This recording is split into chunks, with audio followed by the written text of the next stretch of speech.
नमस्कार, मैं हूं गुमान सिंह। आप देख रहे हैं नव अकेडमी। न्यायपालिका वाले अध्याय को अब हम आगे बढ़ाते हैं। पहले हमने देखा था कि न्यायपालिका स्वतंत्र कैसे रह सकती है, न्यायपालिका के न्यायाधीशों की स्वतंत्रता से क्या अभिप्राय है, न्यायपालिका के कार्य क्या है, उसकी भूमिका क्या है। लेकिन अब हम इस चैप्टर को आगे बढ़ा रहे हैं और बता रहे हैं कि भारत में अदालत जो है, जो कोर्ट है, उसकी संरचना कैसी है, स्ट्रक्चर क्या है उसका। तो देखिए, सीधी सीधी बात है, आपको बहुत सिंपल शब्दों में बता रहा हूं मैं। भारतीय न्याय व्यवस्था या भारतीय न्यायपालिका या भारत के जो न्यायालय हैं, भारतीय न्यायालयों की संरचना त्रिस्तरीय है। 3 स्टेप्स है इसके, 3 लेयर है, त्रिस्तरीय।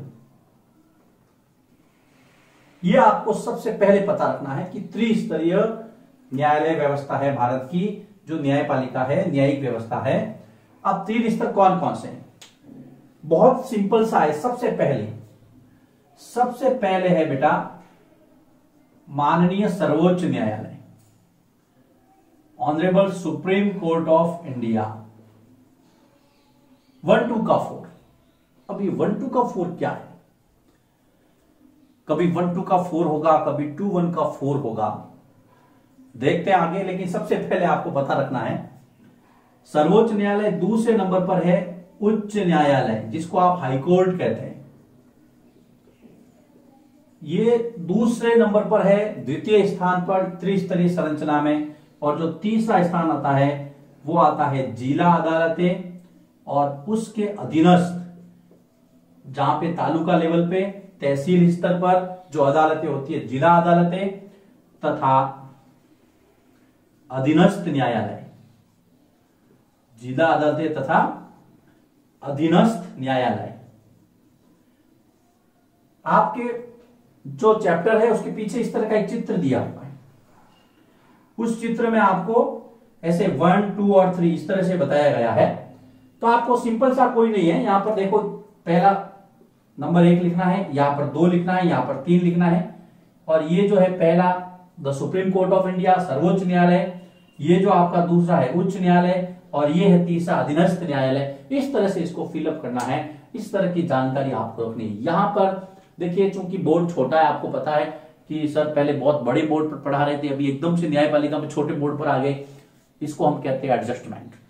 जीवन में कई बार आपके पास जो सुविधाएं हैं, जो रिसोर्सेज हैं, उसका आपको इस्तेमाल करना है, और आपके पास कंटेंट बेस्ट होना चाहिए। नव अकेडमी यही सिखाता है, आपदा को कैसे अवसर में बदला जाए। मैं विद्यालय में नहीं हूं, मैं प्रवास पर हूं, छुट्टियों में हूं, लेकिन फिर भी आपका काम नहीं रुकना चाहिए, इसलिए मैंने यहां पर ये व्यवस्था की है। उम्मीद करता हूं आपको पसंद आ रहा होगा। देखो बेटा, यहां पर छोटा सा फैक्ट निकलता है, भारत में अदालतों की संरचना कैसी है, आपको सीधे सीधे बताना है। त्रिस्तरीय है, 3 लेयर है इसकी। सबसे पहले the supreme court of India, Bharat का सर्वोच्च न्यायालय, उसके बाद में उच्च न्यायालय, फिर जिला अदालतें, अधीनस्थ न्यायालय। अब ये कैसे है, एक एक करके हम बारी बारी से इसको समझेंगे। बने रहिए मेरे साथ इसी वीडियो में, लिखिए इसको, फिर मैं आगे बढ़ता हूं। सबसे पहले हम बात करते हैं त्रिस्तरीय व्यवस्था में सुप्रीम कोर्ट की, इसको आप सर्वोच्च न्यायालय कहते हैं। आपने इतिहास में पढ़ा है कि 1773 में अंग्रेजी हुकूमत ने, ब्रिटिश सरकार ने अपने भारतीय शासन को नियमित करने के लिए, रेगुलेट करने के लिए, नियामक करने के लिए एक एक्ट बनाया था, जिसको हमने रेगुलेटिंग एक्ट कहा था। उसी में उन्होंने सुप्रीम कोर्ट की स्थापना की थी, लेकिन जगह थी कलकत्ता। आगे क्या हुआ? 26 जनवरी 1950 को दिल्ली में सुप्रीम कोर्ट, जिसको आप सर्वोच्च न्यायालय कहते हैं, उसकी स्थापना की गई। दिल्ली में सर्वोच्च न्यायालय स्थापित हुआ। इसका जो नाम है वो परिवर्तित किया गया, सर्वोच्च न्यायालय की स्थापना दिल्ली के अंदर, यह आपको ध्यान में रखना है। इसके पहले यह फेडरल कोर्ट के नाम से जाना जाता था। इससे पूर्व यह क्या था? फेडरल कोर्ट था, जिसको आप संघीय न्यायालय भी कह सकते हैं। इसके पहले यह फेडरल कोर्ट था और जिसका जो कार्यकाल है 1937 से 48 हम कह सकते हैं। 37 में एस्टेब्लिशमेंट था, इसका स्थापना थी, और 48 तक जो है इसका नाम क्या था, फेडरल कोर्ट था। उसके बाद में सुप्रीम कोर्ट किया गया और 26 जनवरी 1950 से इसको दिल्ली ट्रांसफर किया गया। ये कुछ फैक्ट्स है जो आपको ध्यान में रखने हैं। सबसे पहले रेगुलेटरी एक्ट में सुप्रीम कोर्ट की स्थापना हुई थी और जगह थी कलकत्ता। फिर 26 जनवरी 1950 दिल्ली के अंदर सर्वोच्च न्यायालय की स्थापना हुई। इसके पहले यह फेडरल कोर्ट ऑफ इंडिया 1937 से 48 ये कार्यकाल है। फेडरल कोर्ट ऑफ इंडिया भी लिख देना है आपको। ये इसके कुछ ऐतिहासिक तथ्य हो गए, इसकी पृष्ठभूमि हो गई। अब हम आगे बढ़ते हैं और बात करते हैं वर्तमान का जो सर्वोच्च न्यायालय है उसकी। पहले यह से मतलब है सर्वोच्च न्यायालय। पहले यह संसद भवन के भीतर, संसद भवन के भीतर चैम्बर ऑफ प्रिंसेस में चलता था। चैम्बर ऑफ प्रिंसेस में चलता था, इसको आपको लिखना है, ये फैक्ट्स है। चैम्बर था एक, चैम्बर ऑफ प्रिंसेस में चलता था। 1958 में 1958 में इसे वर्तमान भवन में स्थानांतरित किया गया। 1958 में इसे अर्थात सुप्रीम कोर्ट को जो वर्तमान भवन है, अभी जो प्रेजेंट बिल्डिंग है, वर्तमान भवन में स्थानांतरित मतलब यहां पर लाया गया, स्थानांतरित किया गया। ये चीजें आपको ध्यान में रखनी है।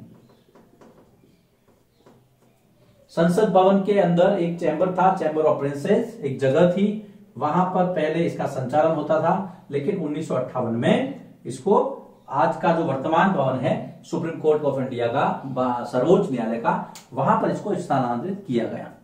अब हम इसके गठन की बात करते हैं। इसका गठन कैसे होता है? तो देखिए, मैंने आपको बताया था कि संविधान के अंदर इसका जिक्र किया गया है, वो किया गया है अनुच्छेद 124 में। अनुच्छेद 124 सर्वोच्च न्यायालय का गठन, इसकी व्यवस्था करता है। इसको आप ध्यान में रखें, इसलिए मैंने कहा था 1 2 का 4। याद आया मैंने क्यों कहा था 1 2 का 4? अगर आपको सर्वोच्च न्यायालय याद रखना है तो आपको मेरे साथ एक गाना गाना पड़ेगा, 1 2 का 4। पहले बहुत चलता था ये गाना, अभी तो नहीं चलता है। अपना उद्देश्य है कि हमें सर्वोच्च न्यायालय का जो आर्टिकल है वो याद हो जाए। माननीय सर्वोच्च न्यायालय के गठन का प्रावधान अनुच्छेद 124 में किया गया है। ये भारत के न्यायपालिका के शीर्ष पर स्थित है, सबसे टॉप पर। त्रिस्तरीय व्यवस्था है, लेकिन त्रिस्तरीय के साथ में ही एकीकृत व्यवस्था भी है। एकीकृत व्यवस्था कैसे है मैं आपको बताता हूं, पहले आप इसको लिखिए। अनुच्छेद 124 के बाद में हम बात करते हैं कि सर्वोच्च न्यायालय में न्यायाधीश कितने होते हैं। तो न्यायाधीश जो है टोटल 34 होते हैं, जिसमें एक मुख्य न्यायाधीश है और 33 अन्य न्यायाधीश। याद रखना संख्या को, पहले ये संख्या 26 थी, फिर 30 हुई, अब 33 प्लस 1 34 हो गई। समय समय पर इसको संसद ने संशोधन करके बढ़ाया है। वर्तमान में मुख्य न्यायाधीश CGI, chief justice of India जिसको आप बोलते हैं, मुख्य न्यायाधीश, वो है शरद अरविंद बोबड़े। मुख्य न्यायाधीश माननीय न्यायमूर्ति श्री शरद अरविंद बोबड़े, याद रखना ये नाम। अभी भारत के मुख्य न्यायाधीश सीजीआई जिसको आप बोलते हैं, chief justice of India, Sharad Arvind Bobde है। CJI chief justice of India, ये ध्यान रखना है आपको। आर्टिकल 124, कुल न्यायाधीशों की संख्या सर्वोच्च न्यायालय में 34, 1 और 33 ये है अन्य न्यायाधीश। याद रखना 33 अन्य न्यायाधीश हैं। सर्वोच्च न्यायालय के फैसले सभी न्यायालयों पर लागू होते हैं, ये बात आप ध्यान रखना। सर्वोच्च न्यायालय के फैसले भारत में सभी न्यायालयों पर लागू होंगे। फैसले भारत के सभी कोर्ट्स अर्थात न्यायालयों पर लागू होंगे, सभी न्यायालयों पर लागू होंगे। इसीलिए कहा जाता है कि भारत में एकीकृत न्याय व्यवस्था है, दोहरी नहीं है। हालांकि स्तर 3 है, लेकिन सुप्रीम कोर्ट ने जो कह दिया वो फाइनल है। फिर उसके फैसले सभी जगह दृष्टांत उदाहरण के रूप में इस्तेमाल किए जाते हैं। तो आपके इस सिलेबस में आपका जो ये चैप्टर है इसमें सुप्रीम कोर्ट के लिए इतना ही दिया हुआ है। इतना अगर आप याद रखेंगे तो मेरे हिसाब से काफी है। आर्टिकल 124, कुल जो न्यायाधीश है वो 34, वर्तमान में जो मुख्य न्यायाधीश है chief justice of India Sharad Arvind Bobde, ये एकीकृत न्याय व्यवस्था है। क्यों है? क्योंकि सर्वोच्च न्यायालय के फैसले सभी न्यायालयों पर लागू होते हैं। यहां पर पहला स्तर पूरा होता है। अब हम दूसरे स्तर की ओर बढ़ते हैं इसके बाद में, जिसको नाम दिया गया है उच्च न्यायालय या हाई कोर्ट। लिखिए इसको, फिर हम आगे बढ़ते हैं दूसरे स्तर की ओर। अब हम बात करते हैं हाई कोर्ट की या उच्च न्यायालय। अगर संविधान की बात करूं मैं, तो संविधान के अंदर उच्च न्यायालय का वर्णन जो है वो अनुच्छेद 214 में दिया गया है। अनुच्छेद 214 2(1) का 4, वो था 1(2) का 4 सुप्रीम कोर्ट, ये था 2(1) का 4। ये राज्य का सबसे बड़ा न्यायालय होता है। सुप्रीम कोर्ट देश का सबसे बड़ा न्यायालय था, लेकिन जो हाई कोर्ट है वो राज्य का सबसे बड़ा न्यायालय या राज्य की सबसे बड़ी अदालत, दोनों में से कोई भी कह सकते हैं आप, सबसे बड़ा न्यायालय। राज्य का सबसे बड़ा न्यायालय उच्च न्यायालय। सामान्यतः एक राज्य में एक हाई कोर्ट, जैसे मान लीजिए कि राजस्थान है तो राजस्थान का हाई कोर्ट है जोधपुर। इस तरह से जितने राज्य हैं उतने उच्च न्यायालय होने चाहिए, लेकिन फिर भी व्यवस्था यह है कि 2 या 2 से अधिक राज्यों के लिए एक उच्च न्यायालय हो सकता है। मान लीजिए लक्षद्वीप है तो लक्षद्वीप के लिए और केरल के लिए, दोनों के लिए एक हाई कोर्ट है। अंडमान निकोबार और पश्चिम बंगाल, तो पश्चिम बंगाल और अंडमान निकोबार का जो है वो कलकत्ता हाई कोर्ट है, इधर है आपके केरल के अंदर। तो 2 या 2 से अधिक राज्यों के लिए ये आपको फैक्ट याद रखना है, 2 या 2 से अधिक राज्यों के लिए, बहुत सिंपल सा फैक्ट है, बिल्कुल पता रखना है आपको। 2 या 2 से अधिक राज्यों के लिए एक उच्च न्यायालय हो सकता है। अब आप कहेंगे सर ये कैसे संभव होगा, कौन बनाएगा इसको? तो देखिए इसका काम है, ये संसद का काम है। कानून संसद बनाती है, कोई भी नई चीज बनानी वो संसद करती है। संसद प्रस्ताव लेकर के ये काम करेगी कि भाई 2 या 2 से अधिक राज्य, जैसे कि नॉर्थ ईस्ट है, नॉर्थ ईस्ट में पहले 7 राज्यों के लिए एक ही था, लेकिन अब उसके भी अलग अलग हो गए, वो मैं आपको आगे बताऊंगा। तो यहां पर देखिए आपको, इसमें आपने इस जो बोर्ड वर्क है उसमें आपने क्या देखा, उच्च न्यायालय अनुच्छेद 214, राज्य की सबसे बड़ी अदालत। प्रश्न आता है सीधा सीधा, राज्य की सबसे बड़ी अदालत या राज्य का सबसे बड़ा न्यायालय कौन सा है? तो वो है उच्च न्यायालय। फिर एक फैक्ट है यहां पर, ये बहुत इंपॉर्टेंट है कि 2 या 2 से अधिक राज्यों के लिए एक उच्च न्यायालय हो सकता है। मैंने आपको 2 एग्जाम्पल दिए थे, है ना, कौन कौन से देखिए, केरल और लक्षद्वीप, इन दोनों का एर्नाकुलम जो है वहां पर इनका उच्च न्यायालय है। फिर मैंने आपको एग्जाम्पल दिया था अंडमान निकोबार का, और अंडमान निकोबार के साथ में पश्चिम बंगाल का कलकत्ता उच्च न्यायालय। तो ये एग्जाम्पल्स हैं, जब आप कहीं और सर्च करेंगे तो आपको मिल जाएंगे, क्योंकि देखिए आपके जो सिलेबस है, सिलेबस जितना डिमांड करता है हम उतना चलते हैं, उसके आगे कुछ चीजें बता सकते हैं, लेकिन फिर ज्यादा विस्तार से बताना भी फिर हमारे साथ वो चीज हो जाती है कि आपको 5 चीजें पढ़ने के लिए कहा था, आपने 50 पढ़ दी, उस चक्कर में फिर दूसरी चीजें छूट जाती है। तो कोई दिक्कत नहीं है, लिखिए इसको, फिर हम आगे बढ़ते हैं। जिस प्रकार से हमने सर्वोच्च न्यायालय की थोड़ी बैकग्राउंड हिस्ट्री देखी थी, अब यहां पर भी हम ये चीज करते हैं। यहां पे थोड़ा बोर्ड वर्क मैंने तैयार किया है।